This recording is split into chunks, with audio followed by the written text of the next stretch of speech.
it's an infringement on First Amendment rights. Whatever excuse the State Department comes up with, we know what it is. There's not an outstanding warrant for my arrest. If there was, I wouldn't be here. You don't seize the passport and then say, go. You say you're under arrest. That's what due process is all about. I'm not in arrears on my taxes. That's another reason. I don't owe child support or I don't have alimony payments. There's nothing of that nature. So the State Department made a decision in the past to let me travel. It was a concerted decision on their part. They said, yes, he can travel. This time they said, no, he cannot travel. Why? They didn't want me to speak. That's sort of an infringement on freedom of association. That's an infringement on Fifth Amendment rights of freedom of travel. That's an infringement on freedom of speech. The State Department apparently, doesn't understand what the Constitution is. They may come up with some hocus pocus, gobbledygook. But the bottom line is I was traveling on a valid passport issued to me by the State Department in 2021, a valid passport that the State Department allowed me to travel several times in the past 2 years, including 2 trips to Russia. And now the State Department decided you're not going to travel. It was specifically to stop me from attending these conferences and carrying out this filming. And there's no other way to spin this, none whatsoever. Well, you must be doing something right, Scott. What exactly do you believe they're so afraid of? I mean, you were going to go travel around Russia. You had a lot of goals for this trip, including the St. Petersburg International Economic Forum. So I'm wondering your assessment on what is the quote unquote threat, do you think, for allowing you in particular to speak? Because, you are one of the few people in the United States who was going to make this kind of trip. If anyone else is doing this, the project itself is unique unto your efforts. I can't speak on behalf of the State Department, and it's really a struggle to get into their mindset. I know that they do not want to have anybody come up with the antidote to the poison of Russophobia that the State Department's been spreading throughout the United States and in Western Europe. And again, this is what I do. This is what I'm about. I'm about creating the antidote to Russophobia. And I do that by traveling to Russia, by speaking to Russians, by gathering information that the United States government doesn't want gathered and which the mainstream media won't gather. I assess it fairly, without bias, and then I regurgitate it back into the United States and to be consumed by the American audience. And I think, I don't want to toot my own horn because it's really not about that, but for better or for worse, depending on your point of view, my message has been gaining traction, both in the United States and abroad. When I started this project back in 2023, when I traveled, or let's say the summer of 2022, I think I had 17,000 Twitter followers. And today the number is up over 353,000. That's just an indication of the scale of expansion of attention that's being paid to my efforts and the efforts of those people who helped me. And so we're in the process of gaining critical mass at an important juncture. I mean, this summer is going to be a critical summer for the United States because of upcoming elections. And the last thing, a politicized State Department, and that's what we're dealing with here. We're not dealing with a State Department that represents the United States of America or the American people. We're dealing with a State Department that operates solely at the behest of the executive branch to carry out the political objectives of the President of the United States, in this case, Joe Biden, who, by the way, is my mortal enemy. And so I think the State Department understood that, and the White House understood that this effort that I was undertaking was gaining traction and had the potential of becoming a political problem for the Biden administration in the summer of 2024. So they shut it down. But you want to know what the irony is of all this? there's that old saying, there's no such thing as bad PR, well, if they wanted to stifle this, if they wanted to stifle me, if they wanted, it backfired. Look, let's be frank. The State Department wanted to embarrass me. That's the whole purpose of this. There's one reason and one reason only they can take away my passport. They haven't articulated it, but I know what it is, and everybody knows what it is. I'm a registered sex offender. Now, I reject that title. I've made it clear I'm an innocent man, but it doesn't matter. The government has put that title on me. And the purpose of that is to make me embarrassed to appear in public, to make me hide in shame. It didn't work. Why? Because I ain't guilty. Why am I going to hide from anything? I'm going to hide from nothing. And for those people out there saying, you're guilty twice, I don't care about you. You don't matter. Get out of the way. I'm going to continue doing what I do for those people who care about the substance of what I have to say. What the State Department did is pull a passport that didn't have the International Megan's Law travel stamp in it. Now, remember, I didn't avoid anything. They gave me the damn passport in 2021. I was released from prison in 2015. They returned my passport in 2014, returned my passport in 2015. I submitted it for renewal. They knew who I was. They didn't put the stamp in it. They let me travel. They knew all this because, like I said, under the law, 21 days in advance of any international travel, I have to provide a complete itinerary, where I'm going, who I'm meeting, where I'm staying, the whole thing. It's all laid out. There's no secrets here. They got it all. And yet they let me travel in the past.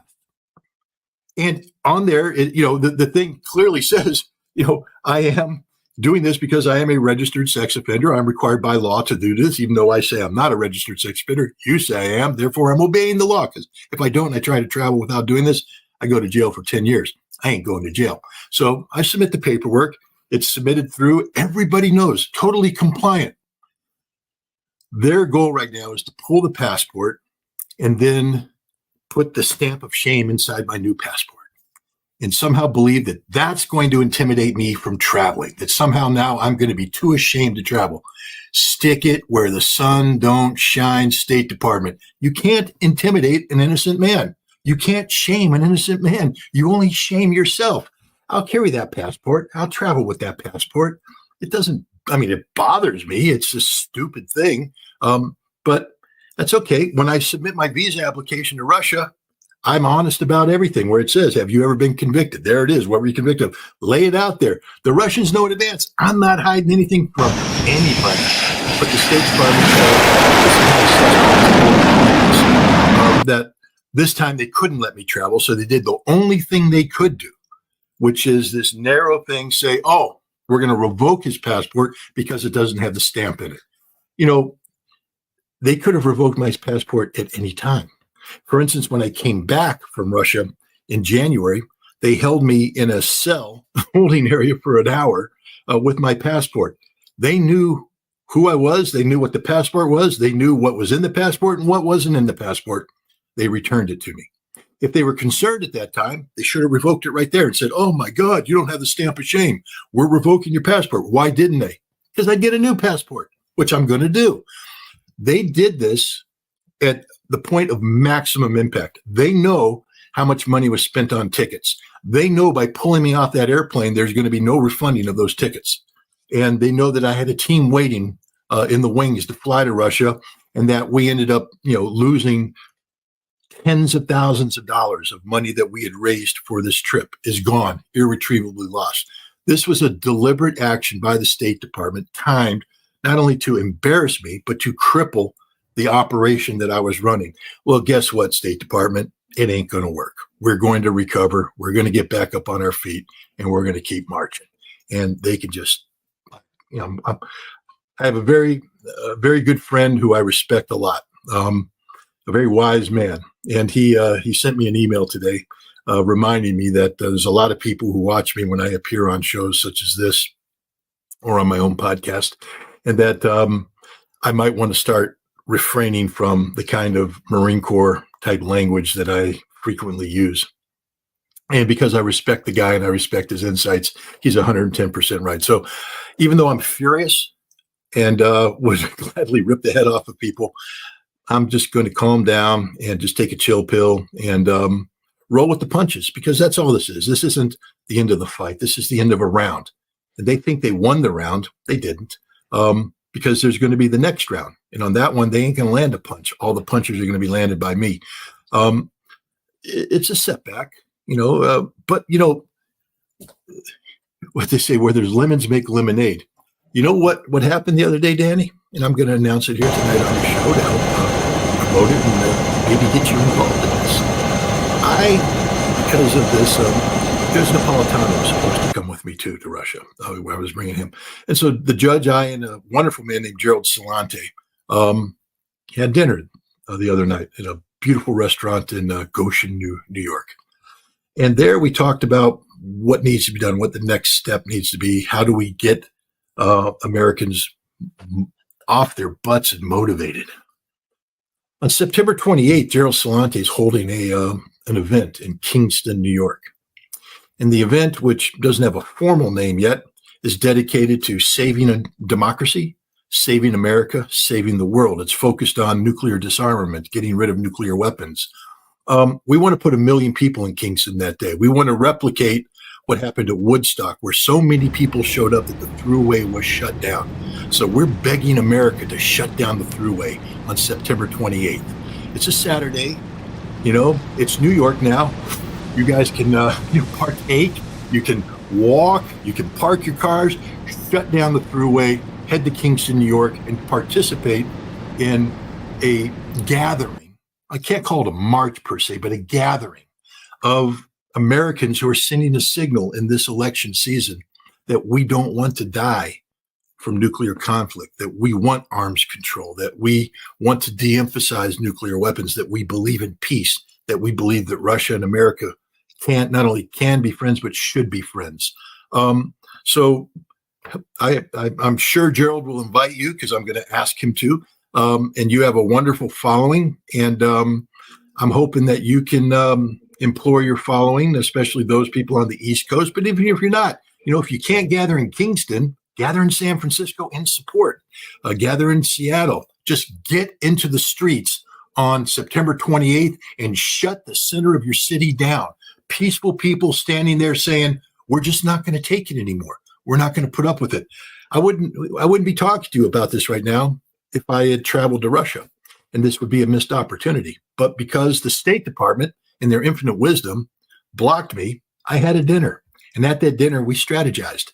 And what we came up with is the September 28th Save America rally. And it's going to be a great event. And we need as many people as possible to get involved in. All you have to do is show up in Kingston. That's it. Just show up in Kingston. And if the Thruway's blocked, park your car and walk. Shut the Thruway down, just like they did at Woodstock. Yeah, definitely. Whatever I can do to support, I will do so. And I think it's a great point you make about opportunities arising when, as you said, the actions meant to silence you end up backfiring big time. And this is something that's been going on for quite a while. We know there's a longer history to this, but even since February of 2022, when the special military operation launched, we've talked about various lists. You are on many. This is one that we share on the Center for Countering Disinformation, the State Department-backed think tank. And maybe you can talk about this a bit. How does this fit into this larger trend that's been going on since the jump of the special military operation launched by Russia? Yeah, I mean, this is the disturbing thing, because when a lot of people might watch this and say, well, Scott, you've been, again, I have to watch my language out of respect for my good friend and mentor. You've been irritating the U.S. government. And so, of course, there's a price you have to pay. You didn't think you were just going to be able to, kick the hornet's nest and not get stung. All right. Fair enough. I'm getting stung. But this isn't about me. This is what people need to understand. If you look at this roster, what you see up there are people who aren't named Scott Ritter. These are distinguished people, including Danny, but just go around the list, and you'll see,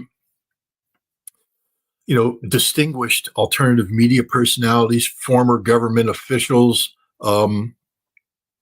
you know, all serious people, all serious actors in this, and they're on this list. What is this list? This list was compiled by an entity known as the Center for Countering Disinformation. What makes this notable is that the funding to create the Center for Countering Disinformation was included in the initial new Lend-Lease Act funding back in May of 2022, funding that was voted on by the United States Congress. Now, this is an important point because once this funding was passed, then the State Department worked with the presidency of Ukraine to create this entity, which is an adjunct of the presidency or run out of the presidency. The State Department helped create this blacklist. The blacklist is of people who have been singled out as information terrorists by the Center for Countering Disinformation. And that's an important term because the other thing that the Center for Countering Disinformation says is that information terrorists must be treated the same as terrorists, that they represent the same threat to the rule of law and international peace and security. And in the United States, we know that under the Obama administration, even under the Bush administration, under the Biden administration, the Trump administration, terrorists were killed without due process, including American citizens. We have assassinated American citizens in Yemen without due process because they were terrorists. And so Ukraine is saying this, but it's not Ukraine saying this in a vacuum. Ukraine is saying this in meetings organized and paid for by the United States government. In the same meeting that they promulgated this blacklist, if you look at the photographs and you read the articles, you see the State Department officials brought in from Washington, D.C. You see the embassy officials there, and they're taking notes and nodding their head as they're announcing this because they wrote the policy.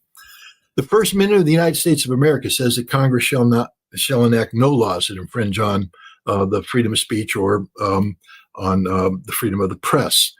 Congress passed a law sending money to Ukraine. And inside this money package was money specifically allocated for the creation of the Center for Countering Disinformation, whose mission, as directed by the State Department of the United States, is to shut down Americans for exercising their freedom of speech. Now, did Congress pass a law deliberately to do this? No, it's an end around. But I'd sure like to have a district court somewhere in the United States take a pass at this. So if there's any constitutional lawyers out there who want to do some pro bono stuff, contact me. Contact Danny. Danny will tell you how to get in contact with me. And let's do this. I got the summer now. I got things to do. I got free on my calendar. So, hey, let's declare war against the State Department and their frontal assault on free speech, because that's what this is. This Congress passed a law authorizing money to be allocated to Ukraine. Ukraine, in collusion with the United States government, the State Department, created a blacklist that includes Americans whose only crime is speaking things that the government of Ukraine doesn't like.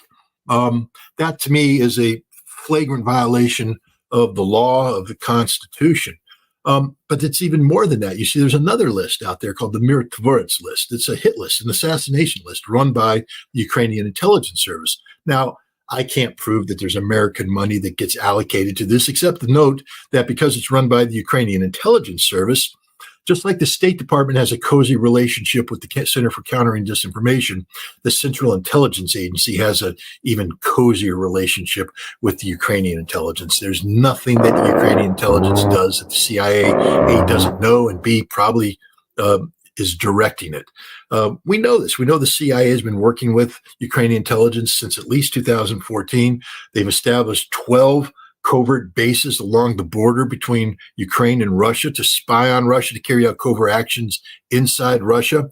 And they train these operatives in, the CIA has an organization. It's called the Special Mission Center now. It used to be called the Special Activities Division or Special Activities Branch But now it's the Special Missions Center. And in there, they have something called Ground Branch. Ground Branch is a paramilitary organization. And Ground Branch provides training to foreign entities in what is known as unconventional warfare. Unconventional warfare, guerrilla warfare, is assassinating people, carrying out sabotage, blowing things up, doing the dirty work. They call it unconventional warfare, but it's terrorism. Terrorism. This is why there's strong reason to believe the CIA was behind the attack on the concert hall in Moscow, because that's unconventional warfare. It's exactly designed to achieve an asymmetrical result. You attack using a small number of people and get a larger benefit from it. The CIA was probably involved in that, and there's no doubt in my mind that the CIA is at a minimum knowledgeable of and probably colluding with the Ukrainian intelligence services effort to assassinate people. And this is a real list. It's a living list. They've assassinated Daria Dugina, for instance, the daughter of Alexander Dugin, one of the great modern philosophical, political philosophers of Russia. They assassinated Tatarsky, a Russian military blogger, killed him in St. Petersburg. They tried to kill another person in Nizhny Novgorod. They've assassinated Ukrainian politicians inside Russia. Rumor has it that during my trip to Crimea, they were trying to kill me as well. So, it's an active list, and Americans are on this list, and the Ukrainian government is targeting Americans, and the State Department does nothing. I mean, at a minimum, you should get a démarche from the State Department saying you have to shut this thing down. You're not only because you can't really be in the business of killing people who disagree with you. That's not what's done in a rules-based international order, apparently, but apparently it is. But the State Department not only has said nothing about this list, they continue to allow it to exist. And given the relationship between the CIA and Ukrainian intelligence, are probably facilitating the implementation of the assassinations that take place. So taking my passport is just the tip of the iceberg of what the State Department's doing to target Americans who dare speak out against the conflict in Ukraine. This is a frontal assault on the individual civil liberties of every American whose name is on that list. And that list is growing and growing and growing. And Congress isn't doing anything about it because Congress is in collusion with the State Department and the CIA to attack Americans. And this, again, becomes a constitutional issue. I'd love the Supreme Court to take a whack at it. So, like I said, again, any good constitutional lawyers out there want to have fun this summer? Let's rock and roll. Well, let's maybe transition to the conflict itself. So a lot has happened as well with regard to the special military operation. In particular, there's been a lot of back and forth between NATO, or at least a lot of various leaks and reports about NATO preparing they approved the long-range missiles and various weapons to be used on Russian soil. The United States came around to that, or at least vocally. They've been doing it since the beginning, but vocally, verbally, publicly, now it is open policy. And then there was the story of NATO preparing land corridors to rush U.S. troops from Europe to bypass any kind of logistical hurdles in an eventual war with Russia. Now, Russia has responded to all of this by stating that it is considering asymmetric warfare, backing, arming various U.S. so-called adversaries. And also, there's been a lot of talk about nuclear deterrence and about also something you've brought up many times, Scott, the possibility that Russia will strike NATO assets in NATO countries if those military assets, if that hardware is used on Russian soil to target Russian soil. Could you talk about where we are right now in this conflict? Because I think many people are looking at this and saying, wow, the escalation ladder is being climbed and it's climbing quite quickly. Well, it is. I mean, it's a very dangerous. I personally believe that the world hasn't faced a crisis, a nuclear crisis of this um, scope and scale since the Cold War, or even never. I'll give you an example. 1962, October 1962, the Cuban Missile Crisis. First of all, the missile crisis was slow rolling. Um, it didn't happen instantaneously. Indeed, the big event we were worried about is that Soviet ships were heading to Cuba. There was a naval blockade put in place, and then we were watching the ships coming in to see what would happen when the two hit. And um, while that was happening, though, the leaders of both countries were making phone calls. They were talking to each other. Imagine that diplomacy. There was a Russian ambassador, Soviet ambassador in Washington, D.C., who was not only meeting with the government officially, but working a back channel to the Kennedy White House. And there were similar lines of communication being opened up with Nikita Khrushchev in the Soviet Union. There was dialogue taking place. And as a result, they were able to manage this crisis and avoid a decisive confrontation, avoid a war. And a lot of people say that's the closest we came to a nuclear conflict. Well, today we have a situation where there is no slow-moving convoy heading to each other. We basically have given the Ukrainians permission to fire long-range, precision-guided American-made munitions into Russia, ostensibly to strike places in Russia that are being used to attack Ukraine. There's a couple flaws in this thinking on the part of the West. First is the notion of we can't let Russia have a safe haven. You see, if Russia is going to launch attacks from inside Russian territory against Ukraine, then Ukraine must have the ability to strike back into Russia. I say, well, if that's the case, then what about the safe haven that Ukraine has today in Europe, in NATO?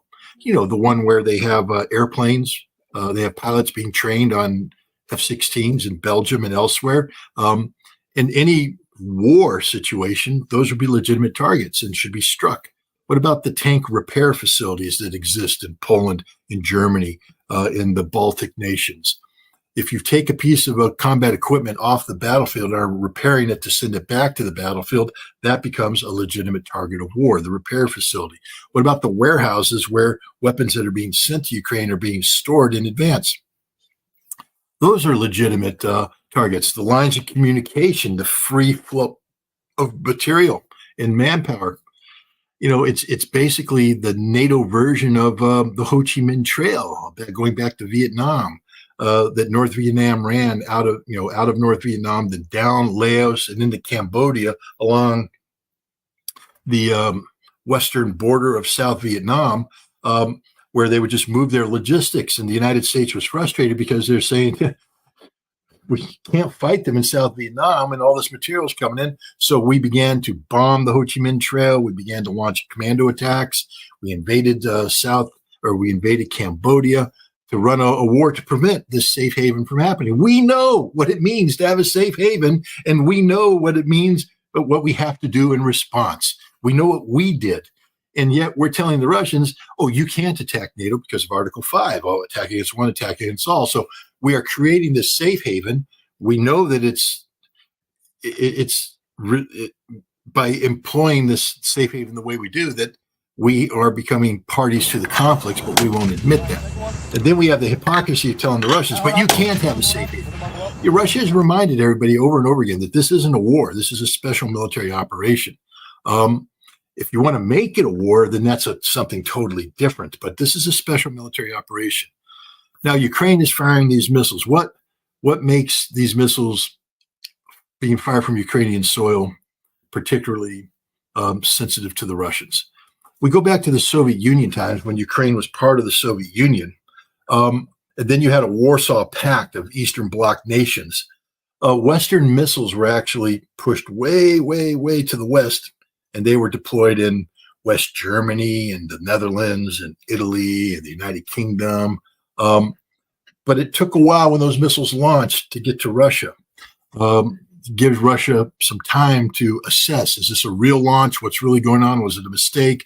Do we need to immediately retaliate? There was a buffer built in there, sort of reminiscent of the Cuban Missile Crisis. Time to consider actions. One of the great dangers of of the later stage of the Cold War in the 1980s is when we deployed the Persian II missile into West Germany, because the Persian II was a solid rocket missile with very fast one. And suddenly, instead of having 20 to 30 minutes to talk things over, you had 5 to 7 minutes when that thing was launched before it hit the Kremlin, which means there's no time to talk.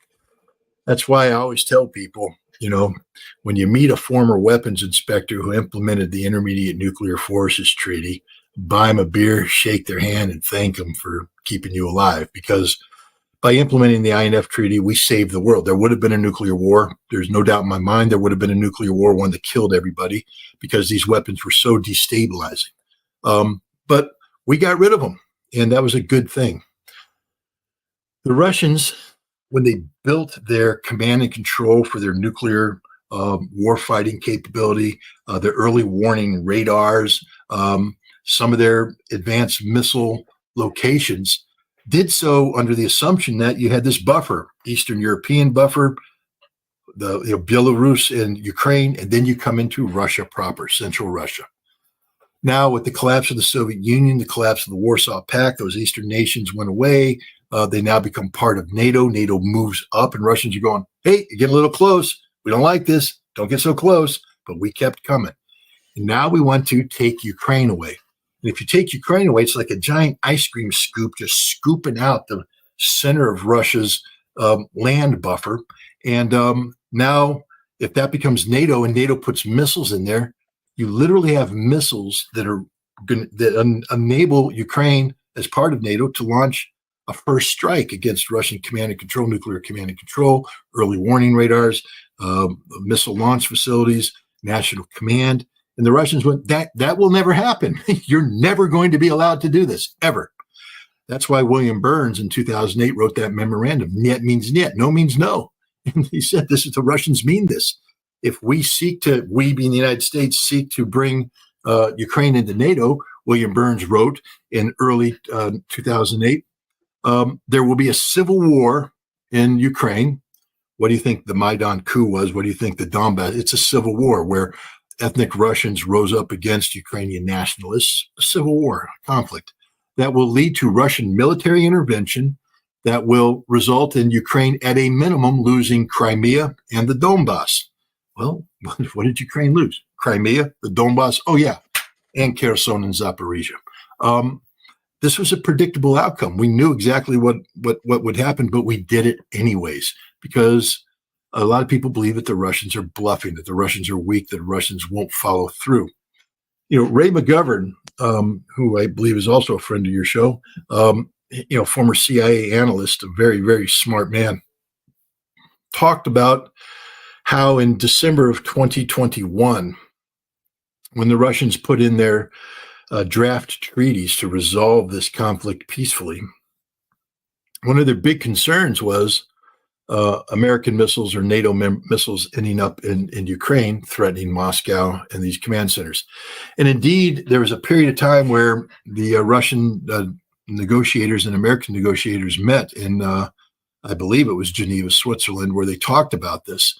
And at first, the Americans promised, I think Joe Biden promised Vladimir Putin, oh, we'll never put missiles in Ukraine. We'll never. We have no intention of doing that whatsoever. And Putin's like, good, that makes things very easy, because if we can get this guaranteed in a treaty form, we maybe can ease up on some of our other conditions. Our big concern are the missiles. And Biden's like, don't worry about it. But then when the negotiators met with the Russians, suddenly they weren't talking about missiles. The Russian goes, hey, we want to nail down this missile thing. And they're going, no, that's too restrictive on NATO. We can't do that. We can't impose. We want to have that there's no missiles, but we can't impose that up front, because that makes us look like we're yielding to your demands. And of course, we can't be seen as yielding to the demands of Russia, no matter how reasonable they are. And the Russians the whole time are going, wait a minute, Biden said no missiles. You're saying you can't. So the Russians knew from day one that the Americans were going to be bringing in these missiles into Ukraine, and they used them to attack. And so what Russia has done is say as forcefully as possible that this is an unacceptable expansion of the conflict, one that represents a existential threat to the survival of the Russian state. It's non-nuclear, but nonetheless, missiles fired that take out nuclear command and control, take out early warning radars, etc., becomes an existential threat. And don't believe Scott Ritter. All those people are, Scott Ritter doesn't know what he's talking about. He's an idiot. Well, maybe, but maybe not. We'll find out. But, talk to the United States, read America's nuclear doctrine, where we speak about cyber attacks. And one of the interesting things about the verbiage we use to describe cyber attacks and the consequences, we say that if there's a cyber attack that threatens to shut down national command and control communications, the ability of the president to communicate with his nuclear command people, with his early warning systems, with the weapon systems themselves. If there's a cyber attack that does this, then the United States is allowed to assume that it's the precursor of a larger attack, and then we can preemptively strike any threat that we've deemed. So you hit us with a cyber attack that threatens our nuclear infrastructure, and we're allowed to assume that it's an attack on our nuclear infrastructure designed to take it out. And so we will preempt that by using our nuclear infrastructure to take out the source of the cyber attack. Well, gosh, if we can do that for a cyber attack, aren't the Russians allowed to do that when actual missiles strike? When ATACMS missiles or HIMARS missiles are used to strike these targets in Russia that represent part of their new, and it's not theoretical, ladies and gentlemen, at least two Russian early warning radar sites that have nothing to do with the war in Ukraine and everything to do with Russia's ability to detect new missile launches that could have a nuclear dimension to them. So we've already allowed Ukraine to attack Russia's nuclear infrastructure. We've allowed Ukraine to launch an attack against Ingalls Air Base, where they destroyed some strategic bombers.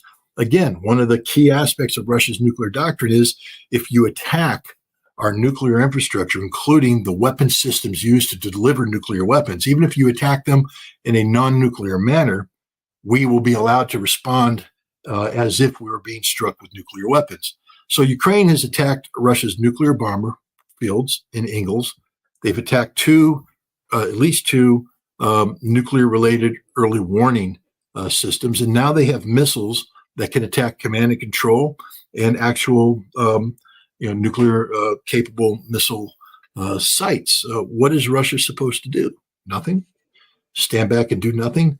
And so I have been saying that we are one ATACMS missile attack away from a nuclear conflict, that all it takes is the Ukrainians to fire one missile that hits the wrong target on the wrong day with the wrong people in it, and we're going nuclear.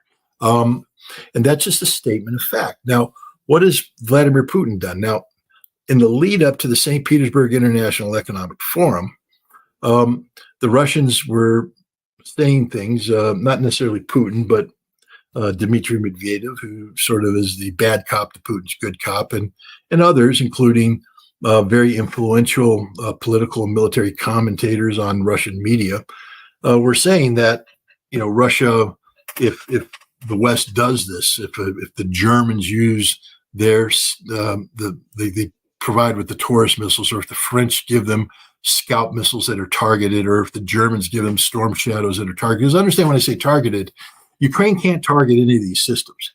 Everybody, let the Ukrainians fight. Okay. But if you let the Ukrainians fight, they can't use these weapon systems. Why? Because they all are GPS-driven systems. Now, you say, well, Scott, Ukrainians have a GPS downlink capability. That shouldn't be a problem. Yeah, but what makes these weapons work isn't just the GPS, it's that they can be updated with very precise intelligence information that can only be gathered by the United States and NATO using their satellite reconnaissance capabilities, using aircraft that loiter in the vicinity, using other capabilities. They gather this information, and then they're able to build a strike package, not just about the target, but what's protecting the target. where the radar envelopes are, where terrain combines with a gap in coverage to create the potential for a drone to navigate its way through without being detected. And remember, because the Russians, like any professional military, are constantly moving their air defense, even as you prepare the attack, the satellites are looking for changes, and then their updates are being sent again. Now, these updates are being sent along very sensitive communications channels capable of transmitting top secret, what they call special compartmented information, SCI material. When you have TSSCI, it's automatically no foreign. That means no foreigner. Ukraine can't touch it. So the Ukrainians can't, they're not sitting there at a satellite downlink waiting for the printout to come out of the American targeting data. The Ukrainians are in another room. The Americans bring in the targeting data. Now we have to load it into the various weapon systems. That's a technical capability that Ukrainians simply don't have. They're not trained to do. So we take the intelligence that we collected based upon a target that we selected, and then we give it to American hands who puts the guidance information into the weapon system. And then and only then does the Ukrainian hand come out and push the button. It's an attack by America against Russia. That's literally what's happening here. And the Russians have said that this could lead to nuclear war.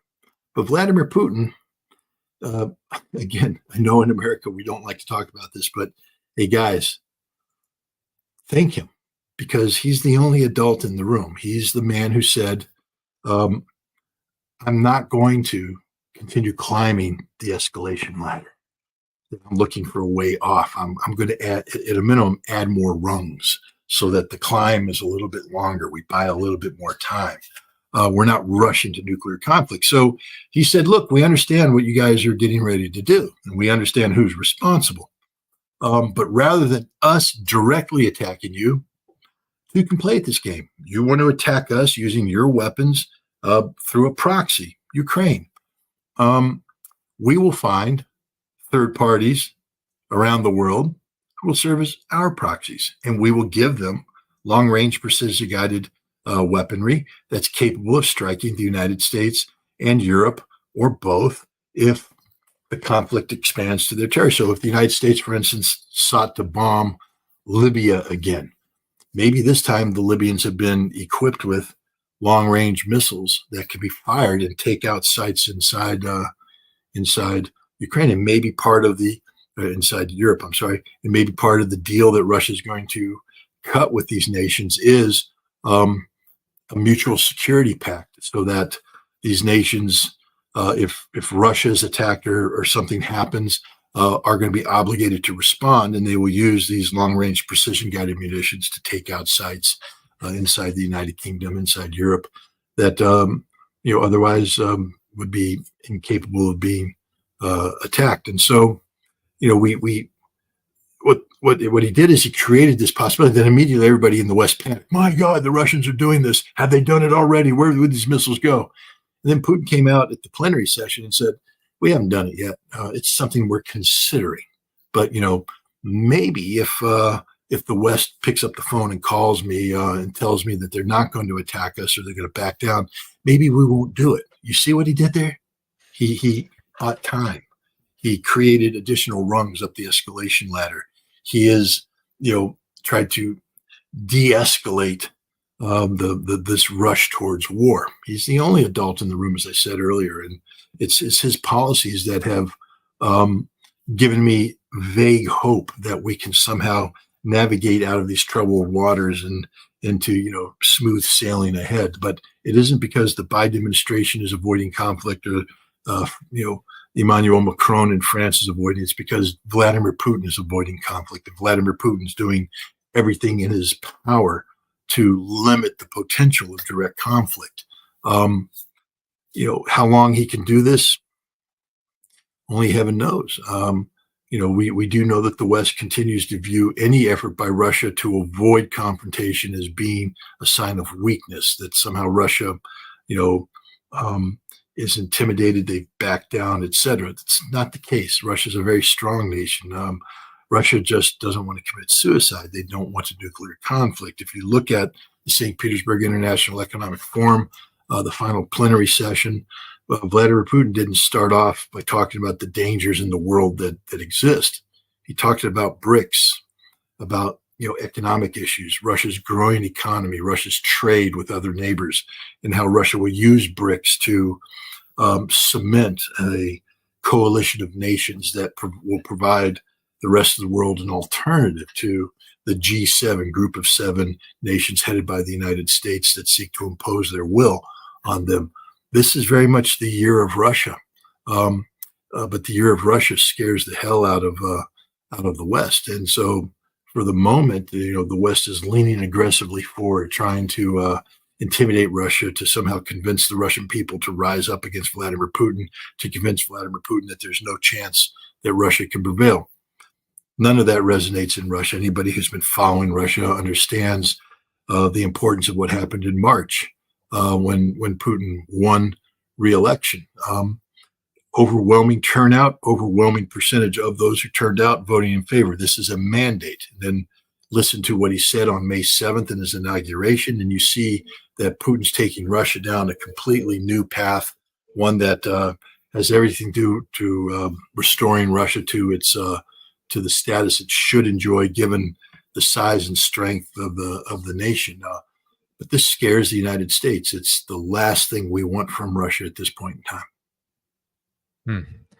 Yes, and we do have to talk about the debacle, the just chaos and just horrors that Israel is committing. But before we do, there's a question that I think is really good coming from the Patreon community here, from someone named Alex, and I think it goes really well with the video from your friend Lindsey Graham, Scott Ritter, because he was on Face the Nation recently, and he outlined essentially projecting onto Russia, of course, these certain fears, but almost revealed himself what the United States, what NATO is really concerned about when it comes to Russia and its impending victory in Ukraine. And so here's what he had to say.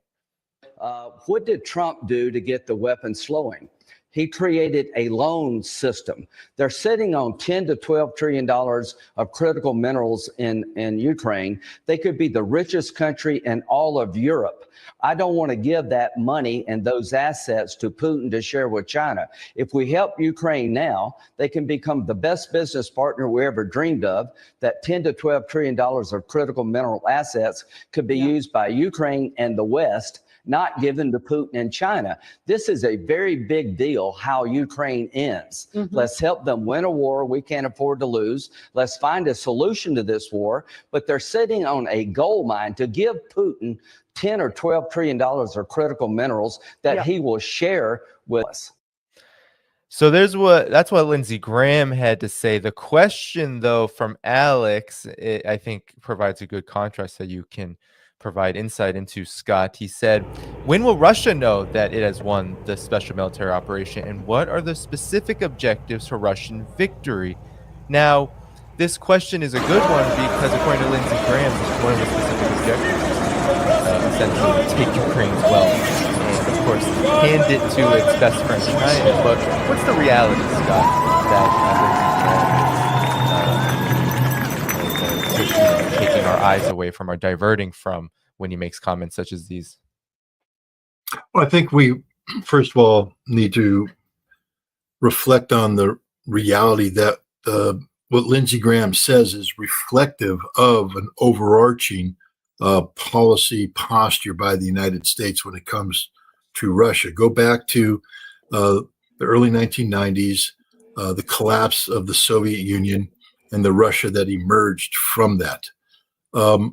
It's one of the ugliest periods of Russian history, and I would say it's one of the uglier periods of American history too, and indeed the history of the collective West, because rather than extending a helping hand to Russia, we put our foot on Russia's throat, and we helped install a very weak, corrupt leader named Boris Yeltsin, whom we exploited. In fact, all this talk about about Russian interference in American elections that turned out to be false.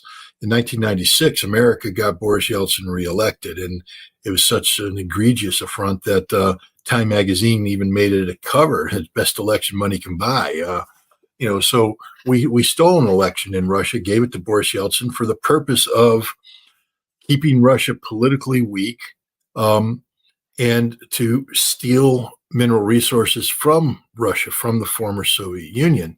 But there was an overarching objective of breaking Russia up into its constituent parts. This is what the Chechen conflict was all about. It was a CIA-backed operation designed to promote succession movements, to get the Muslims of the Russian Federation to rise up against. It wasn't just designed in Chechnya, that they were hoping that a successful Yanks to the rescue, there it is, that the successful secession of Chechnya would lead to a similar withdrawal from the Russian Federation by by Tatarstan, and maybe Bashkiria and other Muslim entities, and this would lead further to the breakup of Russia, the Far East breaking in, Siberia breaking away. Russia would become not a singular federation, but actually turn into a series of independent states who are weak and could be easily controlled and dominated. This was the strategic thinking of the United States, which is why we're so mad at Vladimir Putin for not playing the game and for stepping in and building a strong Russia. But so Lindsay is right when he reflects on this. But let's talk about what he says about Putin. I mean, apparently Lindsay knows Putin very well because he can speak on behalf of Putin and Xi Jinping. Lindsay's wrong. And is this me just saying this? He said, she said. Guess who the she is? Not me. Sorry, I didn't mean to go there. I just don't like Lindsey Graham. That was a very crude thing for me to say. So I apologize. But Lindsey Graham, I don't like him. He is implying that it was Putin's strategic objective to strip these materials, this material wealth away from Ukraine. We know that's a lie. Why do we know that's a lie? Well, there's this thing called the Istanbul Communique. Let's look at let's look at some of the mineral wealth that he talks about. One of them is lithium. Now, I'm not the world's smartest person, but I do know that lithium is a key component in the production of batteries, electric batteries that play an important role in creating electric cars, et cetera, in the future. And that the nation that controls lithium production is going to be in the driver's seat when it comes to producing electric vehicles. And China, has sort of the corner on the market. And I think you'd be foolish to say, well, let's let China get control of everything. So I understand the intent there, but the Istanbul Communique was going to return. There's two places where these lithium fields exist in economically viable quantities. One is in Zaporizhia, one of the oblasts or territories of the new Russia that's been taken over by Russia. But Zaporizhia was going to be returned to the Ukrainians. Now, if the Russians wanted to keep those mineral resources, Lindsey Graham said, why is Russia giving Zaporizhia, with one of the largest exploitable lithium fields in the region, back to Ukraine? It shows that Lindsey Graham's a liar. The second place is Donetsk and the Donbass. Those fields are actually more viable because I guess it's easier to extract the lithium from these fields. But again, the way that the Istanbul Communique was structured is that Russia couldn't speak on behalf of an independent entity, and the Donbass, Donetsk and Lugansk, had declared their independence from Ukraine through referendums that took place on the eve of the Russian initiation of the special military operation. So Russia said, look, it's independent, but what we guarantee is that we will work with Ukraine and the international community to hold referenda on the future of the Donbass. Will it opt to return to Ukraine with its rights guaranteed? Will they opt to be independent, or will they opt to join Russia? What Russia said is there's no foregone outcome here. We will, let the will of the people, in accordance with the United Nations Charter, play out. But Russia, that's not how you operate if your goal is to seize control of lithium fields and transfer this to China. So Lindsey Graham is just making stuff up. He's literally manufacturing a case out of thin air. The facts don't back up what he says. It's not Putin's intention to steal this material. It's just stupidity on Lindsey Graham's part. But then again, we're talking about Lindsey Graham, and pretty much everything he says and does is stupid. Indeed, indeed. And lastly on this, maybe, Scott, if you could just talk about, not a lot has been spoken about in terms of the battlefield. If you could give a quick summary on the battlefield, because I feel like a lot of this escalation ladder climbing that NATO is doing, and a lot of the commentary you hear coming out of the U.S. political class does have an kind of an air of desperation. But yet Bloomberg, I saw a report recently saying that, well, Russia's so-called offensive that it's waging right now in Kharkov and other areas of the front line, time is coming up soon because the billions of dollars of weapons that were promised to Ukraine from the United States are on their way. So maybe a quick summary on the reality there.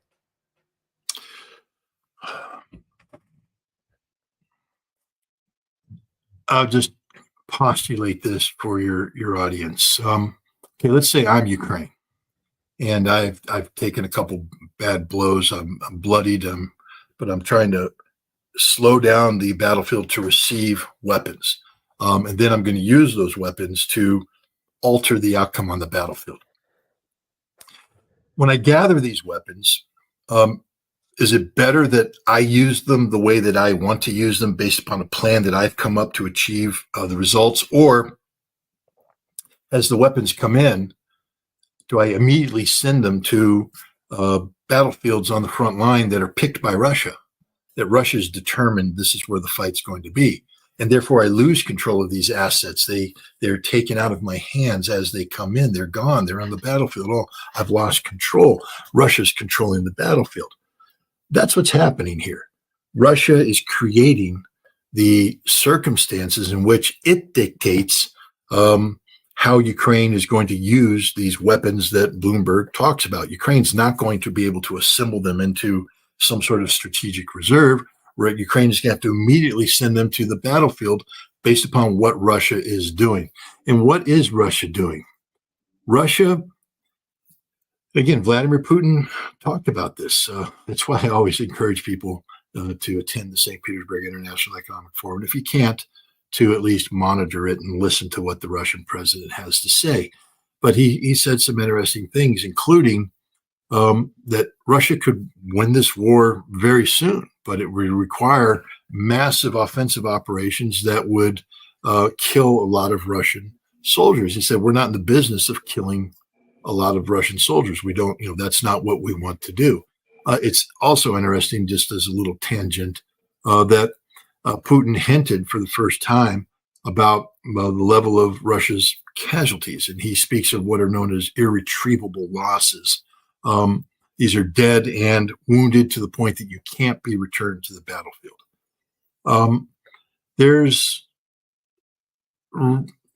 If you threw out a number, say 500,000 irretrievable Ukrainian losses, some people, myself included, would say there's more than that. Others would say there's less. Let's just call that a happy middle ground, 500,000. Russia said that it's 1 to 5, that for every 5 Ukrainian irretrievable losses, there's 1 Russian irretrievable loss. That means 100,000 Russians have become irretrievable losses. This in a war that's just slightly over 2 years in length. The United States lost 58,000 men in Vietnam over the course of 10 years, and that broke our nation, broke our back. We lost the will to continue the fight. But the Russians are getting stronger.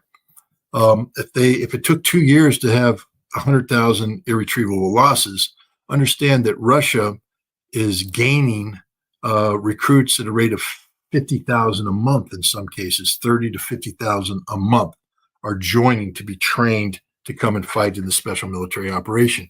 So even if the Russian losses are high, and 100,000 is very high, the Russia's making up for it. Russia can continue to fight. What Putin is saying is we don't want to. The modern war is bloody enough as it is. We don't want to do things on the battlefield that cause Russians to die. We prefer to cause the enemy to die. Conducted what it is calling one of the most successful rescue operations that it has undertaken since the October 7th, what some call a prison break, others call a terrorist attack, depending on where you sit on the line. But 4 Israeli captives were, freed by Israel, but they killed 3 that we know of. And not only this, but 270 plus Palestinians were killed at the Nuseirat refugee camp. And the United States was heavily involved in this operation. There were some who were speculating, although the U.S. denies this, that the pier that we saw half floating in the sea just a couple weeks ago, some speculated that pier, and there's video footage that kind of makes it a little very legitimate to speculate that pier was being used to essentially aid Israel in what was a massacre rather than a military operation. Can you talk about your reaction to this, and where does it fall within where Israel stands right now in this broader war that you could call it, genocide, others call it, in Gaza? What does this really reflect?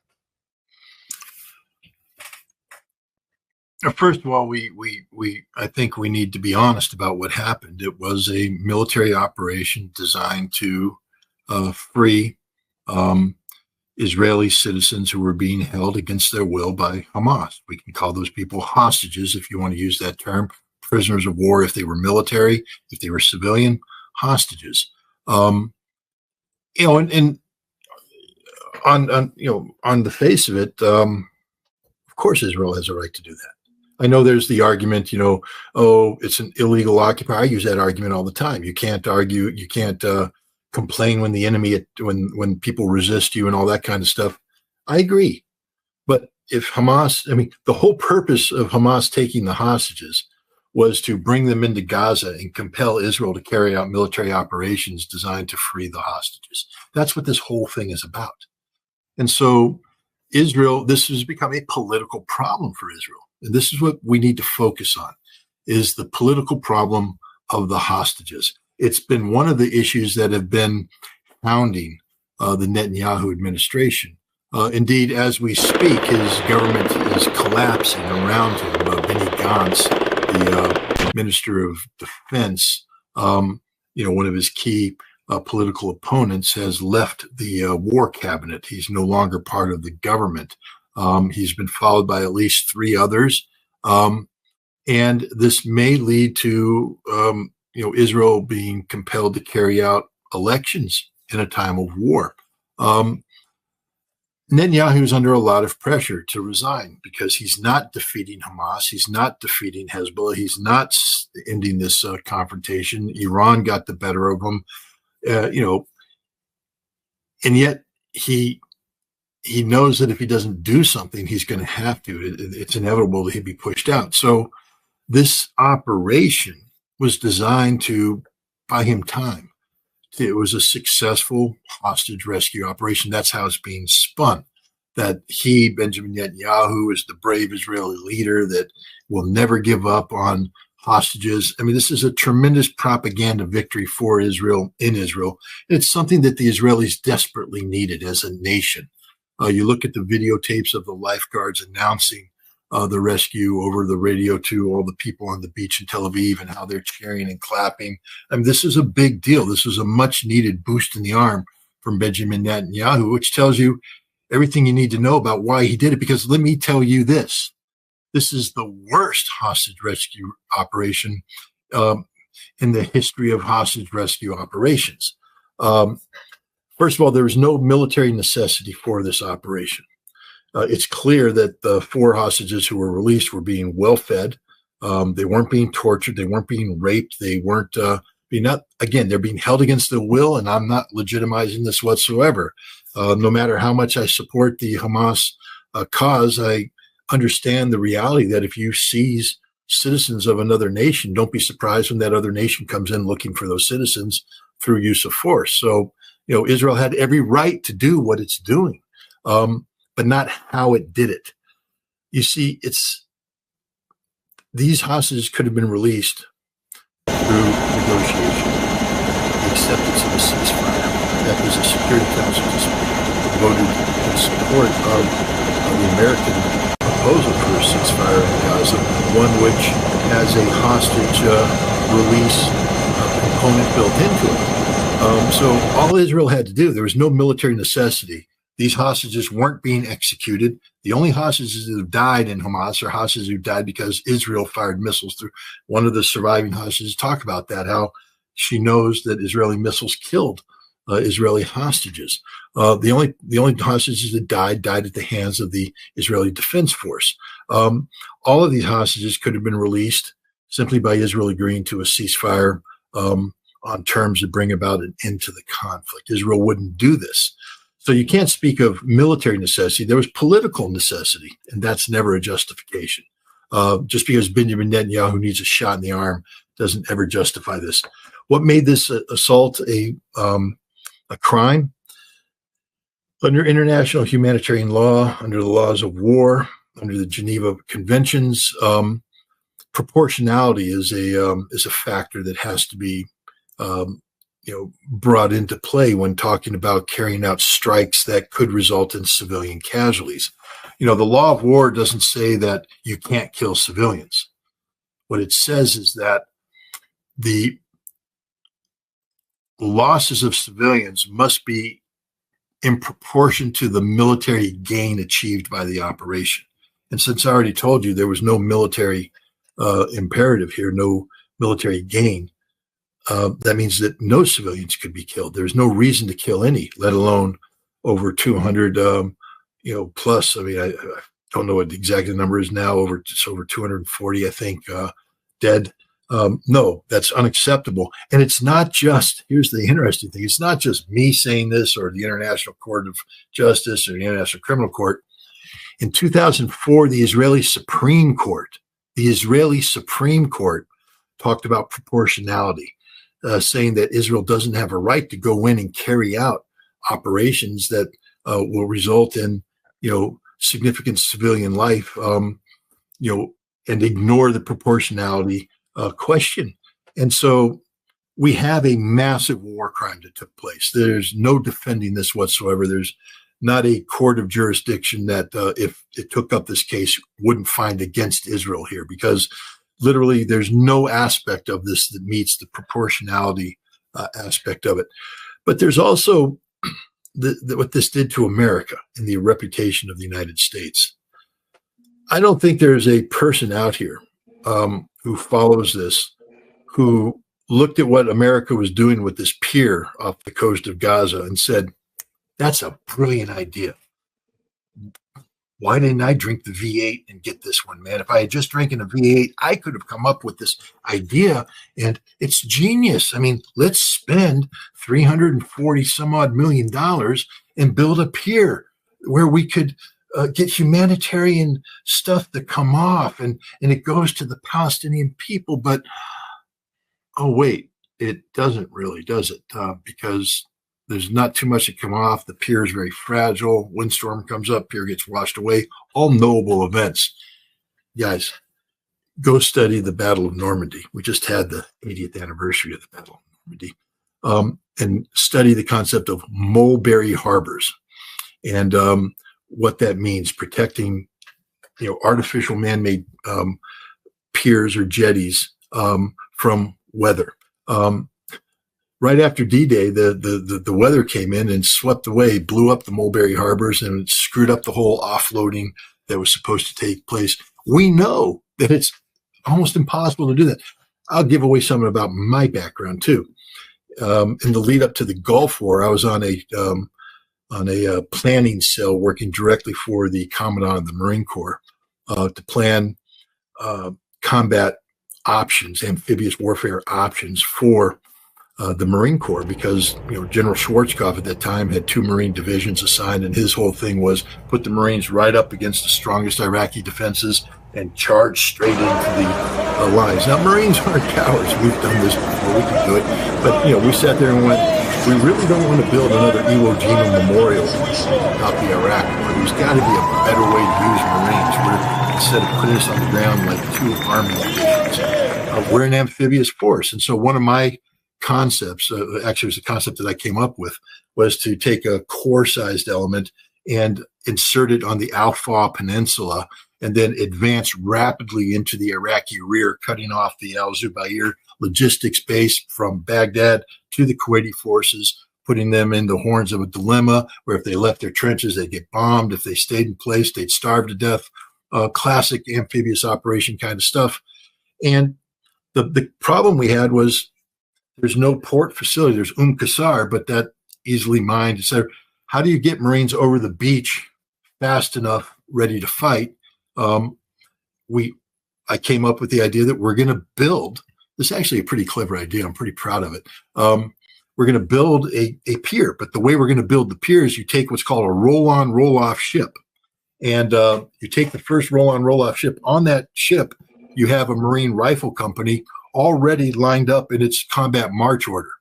And that ship comes in and runs aground on the beach. Seabees come out and improve that front, and then the companies ride off. Now, roll-on, roll-off allows vehicles to enter the back and roll out the front. And then behind it comes another roll-on, roll-off that comes in and links up with this one. And that company leaves its ship, goes on the other ship in.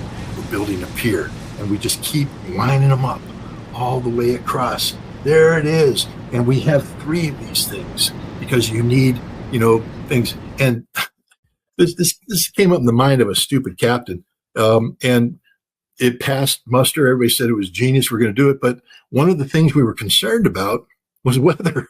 Okay, we got these ships all linked up like some giant centipede.